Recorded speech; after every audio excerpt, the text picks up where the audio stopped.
I'm working on something that somebody built 300 years ago, 400 years ago, and it's still working.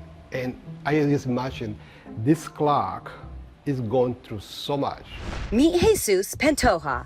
His friends and customers call him JP. I call myself a clockmaker. JP has a passion for building and restoring. A clock is an instrument that measures time. Nowadays, people don't appreciate clocks.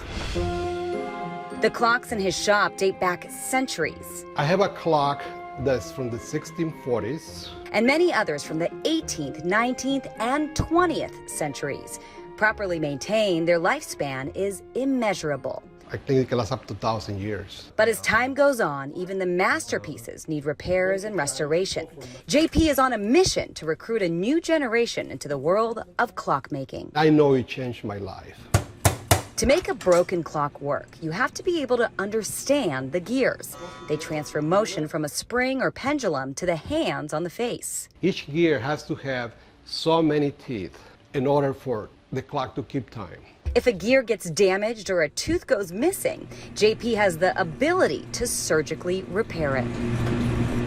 When you can do that kind of stuff, you can consider yourself a clockmaker. Of all the STEAM disciplines, JP relies most on engineering and art. Whether a chip or chime fails to trigger, a pendulum is out of balance, or a gear needs a tooth repair. He needs to pinpoint the breakdown and figure out how to fix it. So many gears inside. The market for precision clockmaking took off in the 1820s. It coincided with the earliest days of mass transit. When the railroad came in the United States, they needed very accurate clocks. The most accurate back then, clocks operated by mercury pendulum. Mechanical clocks are affected by the weather.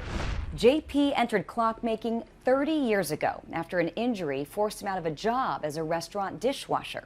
He started apprenticing for a master clockmaker, then opened his own shop and never looked back. I can tell you why I love clocks. Okay, it's okay. Clocks work 24/7. You're working on something precious. For JP, just as enthralling as the mechanics, How many people touch it? How many people wind the clock?